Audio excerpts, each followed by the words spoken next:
Hello everyone, and welcome to Mr. Epic. This is a space where we share real stories, calmly, quietly, and with respect. Many of you listen as you rest, unwind, or drift gently toward sleep. Before we begin tonight's story, I want to acknowledge that it involves real people and real tragedy. These stories are not told for entertainment, but to remember, to reflect, and to understand. For the best experience, lower your volume slightly, let the background sounds settle, and allow this story to unfold slowly. If you're listening from somewhere in the world right now, feel free to leave a comment and let me know where you're tuning in from. And if Mr. Epic helps you relax or sleep, consider liking the video and subscribing. It truly helps the channel grow. Alright, get comfortable, dim the lights, and let's begin tonight's story. On the evening of February 9th, 2004, a 21-year-old nursing student named Maura Murray disappeared from a quiet stretch of road in rural New Hampshire. There was no scream, no struggle, no confirmed sighting after that night. Just a car abandoned in the snow, a few scattered personal belongings, and a mystery that would grow deeper and more unsettling with time. Even today, more than 20 years later, Maura Murray has never been found. Her disappearance remains one of the most discussed, debated, and quietly haunting cases in modern true crime history. Not because of dramatic violence, but because of how sudden and complete her vanishing was. Maura Murray was born on May 4th, 1982. She was intelligent, disciplined, and deeply driven. A competitive runner in high school, she later attended the United States Military Academy at West Point before transferring to the University of Massachusetts, Amherst, to pursue a nursing degree. Friends described Maura as focused, hardworking, and private. She wasn't impulsive in the way people sometimes imagine missing persons to be.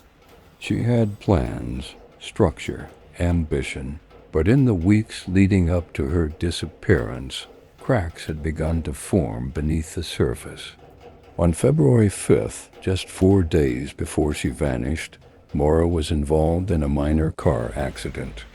She had borrowed her father Fred's new Toyota and crashed into a guardrail late at night. The car was damaged, but Maura was physically unharmed. Still, the incident left her shaken. At the time, Maura was juggling school, work, and the emotional weight of her personal life. She worked a campus security job and was known for being reliable. Yet on February 7th, something happened that raised quiet concern among those around her. While working her shift, Maura received a phone call.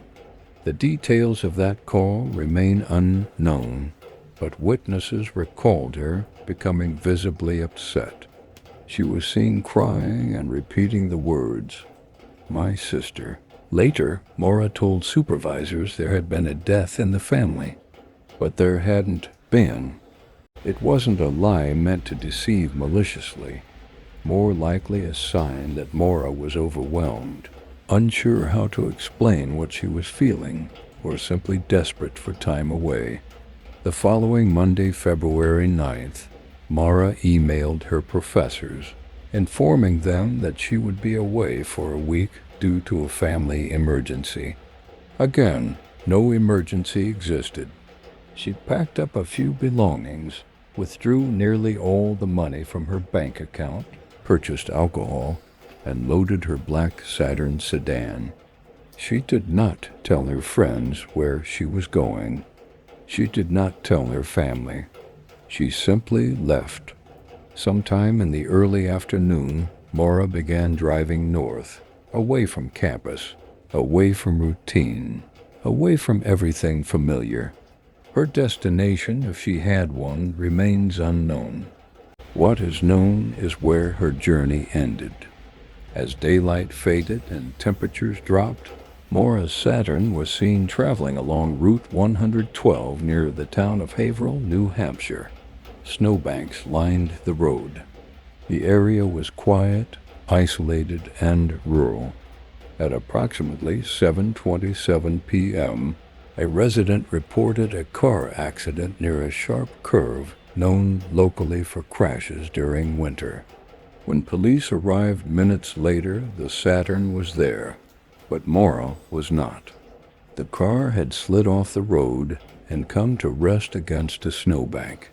The airbags had deployed. The vehicle was locked. Inside were Maura's belongings. Her keys were missing. Her phone was missing. There were no footprints leading clearly away from the scene. A bus driver who had stopped earlier reported speaking briefly with the driver, a young woman who declined help and said police were already on the way. That woman is believed to have been Maura. By the time authorities arrived, she had vanished into the night. No one has ever confirmed seeing her again. The snow was falling lightly. The woods were dark. The temperature was below freezing. Search dogs later traced a scent for a short distance east along the road, and then nothing. No trail into the forest. No evidence of foul play. No confirmed ride. Just absence. In the days that followed, massive search efforts were launched. Helicopters, volunteers, canines, law enforcement from multiple agencies. Nothing was found. As time passed, theories multiplied. Did Maura intend to disappear? Did she encounter someone after leaving the car? Did she wander into the woods disoriented and succumb to the elements? Each theory raises more questions than answers. Maura had no history of running away.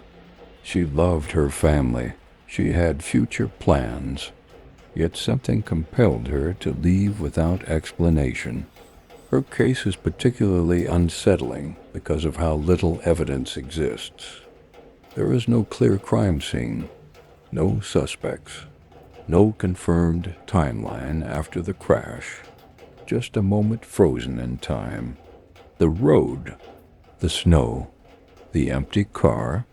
As months turned into years, Maura's family refused to give up. Her father, Fred Murray, returned to New Hampshire again and again, walking the land, speaking to locals, chasing leads that never quite materialized. Investigations continued. Private searches were conducted. Media attention grew. And still, Maura Murray remained missing.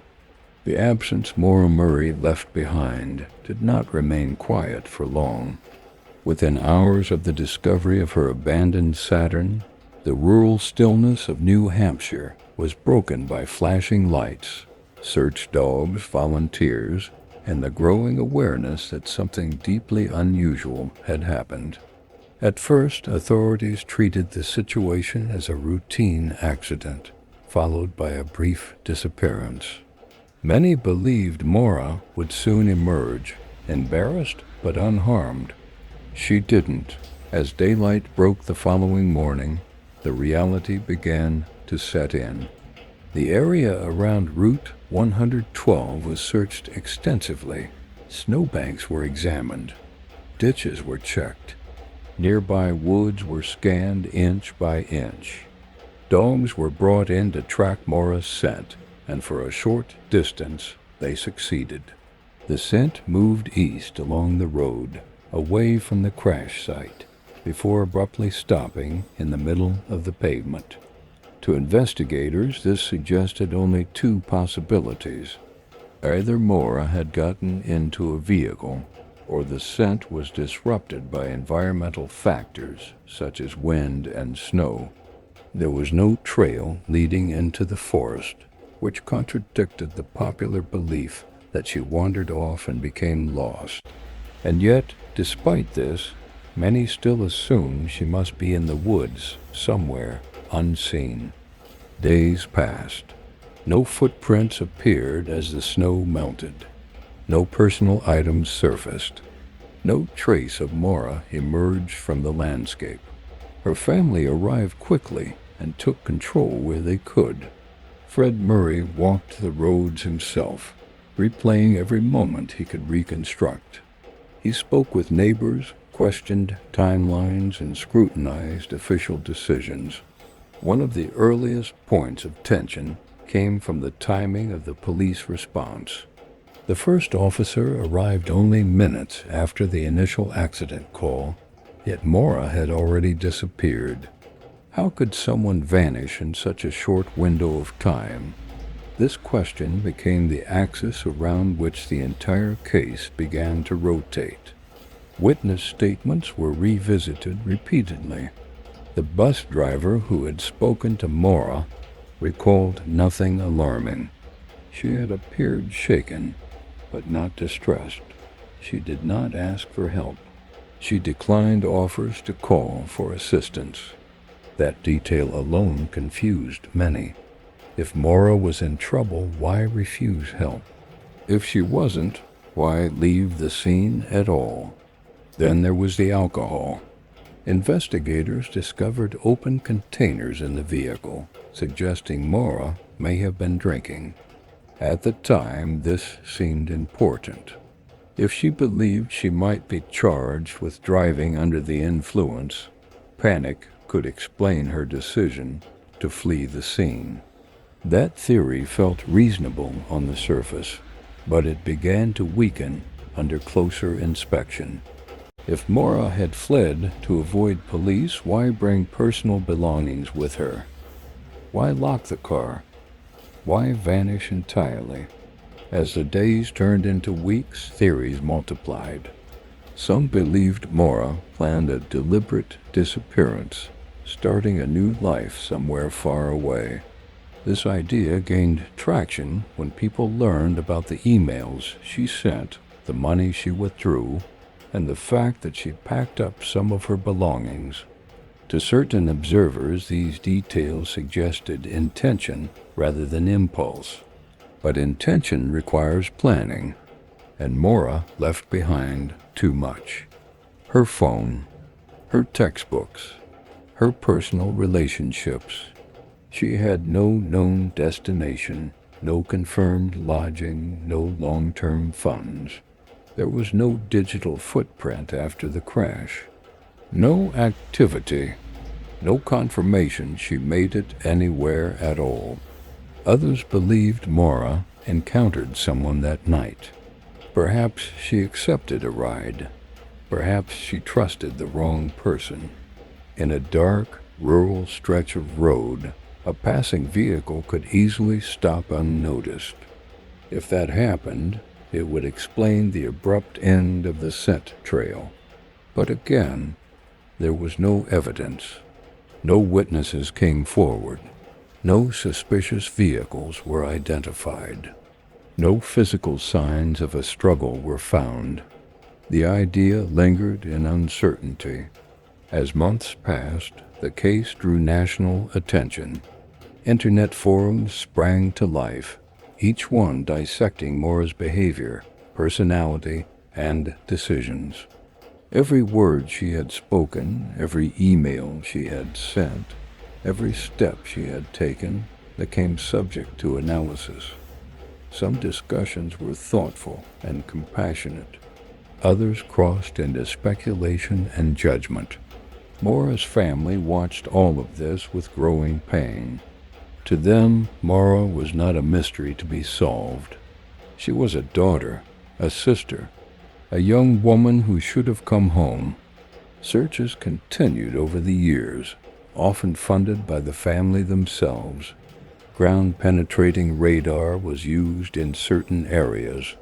Excavations were conducted in spots where scent dogs had shown interest. Bodies of water were drained and searched. Nothing. At times, hope flickered. Someone would report a sighting in another state. A waitress believed she had seen Maura. A gas station clerk remembered someone similar. Each lead was investigated.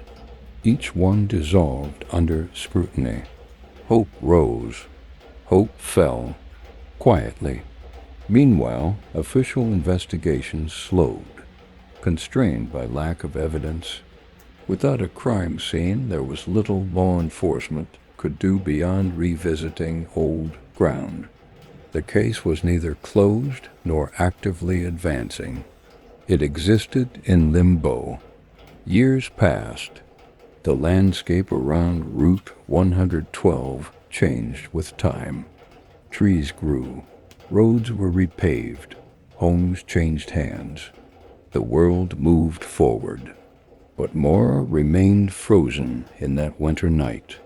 Her disappearance became a symbol of unanswered questions, of how easily a person can slip between moments and never reappear. It challenged assumptions about safety, about certainty, about how much we really know the people closest to us. For her family, there was no closure, only endurance. They continued to speak publicly, continued to search privately, continued to believe, even when belief became exhausting. And still, no definitive answer emerged. Time, in cases like Maura Murray's, becomes something strange. It does not heal in the way people expect. Instead, it stretches the unanswered questions wider, softening their edges, but never erasing them. As years passed, Maura's disappearance settled into the quiet corners of memory for the outside world, while for those who loved her it remained ever present, resurfacing in small moments when hope and grief quietly shared the same space. Investigators occasionally returned to the scene along Route 112. Each visit carried the same tension, the knowledge that something had happened here, and the frustration that whatever that something was had slipped beyond reach. New technologies were considered. Old evidence was reviewed again and again. The same conclusions were reached. There was still no proof of a crime, and still no proof of survival. Some experts suggested that Maura may have succumbed to the elements shortly after leaving her vehicle. Hypothermia can cause confusion, disorientation, and paradoxical behavior. In rare cases, it leads people to move unpredictably, even unknowingly hiding themselves from rescue. The landscape surrounding the crash site includes dense woods, uneven terrain, and waterways that change with the seasons. And yet, despite extensive searches, no physical trace of Maura was ever found. Not a shoe, not a jacket, not a single confirmed belonging beyond what remained in the car. This absence continued to challenge the most practical explanations. Others believed Maura intended to step away temporarily, to find solitude, or to regain control over her life during a moment of emotional strain. To these observers, her emails, the packed belongings, and the withdrawn cash suggested a quiet escape rather than panic. But escape also requires continuity. It requires preparation, resources, and contact. Maura left behind too much of herself for the theory to feel complete. And then there were those who believed something darker occurred, that she encountered another person after leaving her car, that she trusted someone she shouldn't have, that an opportunity arose in a place where no one would see, and it was taken. This explanation remains the hardest to prove and the hardest to dismiss. The scent trail ending abruptly on the road continues to fuel this idea, lingering like a soft echo that never resolves. What makes Maura's story so deeply unsettling is that none of these possibilities fully explain what happened. Each theory answers one question while opening several others. and so the case remains suspended between realities, belonging fully to none. For Maura's family, especially her father, the years following her disappearance became defined by motion, driving long distances, walking unfamiliar land, speaking with investigators, speaking with reporters, speaking with strangers who believed they had answers. The effort never stopped, even when exhaustion did. Her sister became one of her strongest advocates, navigating the weight of public attention while holding on to the memory of who Maura truly was beyond the mystery. A sister, not a case. A human being, not a headline. As online interest grew, Maura's disappearance became one of the earliest true crime cases to unfold in real time on the internet. This brought awareness, but it also brought speculation. Endless discussion threads dissected her personality, her choices, her relationships. The line between curiosity and intrusion blurred. For her family, this attention was both a lifeline and a burden. Years turned into decades. Birthdays passed quietly. Holidays arrived with an empty space that never filled. The idea of resolution slowly shifted from answers to acceptance of uncertainty. Not peace, but endurance. Today, Maura Murray's disappearance remains officially unsolved. Her name still surfaces. Her story is still told. Her absence still felt. And perhaps that is the quiet power of this case. Not the fear it inspires, but the reminder it leaves behind. That life can pivot on small decisions. That certainty is fragile. That even in a world mapped by technology and surveillance, someone can still step into the night and never be seen again. As you listen now, allow the stillness to deepen. Let the unanswered questions rest without forcing resolution. Some stories do not conclude neatly. Some remain open, suspended in time, asking us not for answers, but for remembrance. Thank you for listening to Mr. Epic. If you're still awake, feel free to leave a comment and let me know where you're listening from and what time it is in your part of the world. And if you find comfort in these quiet stories, don't forget to like the video and subscribe.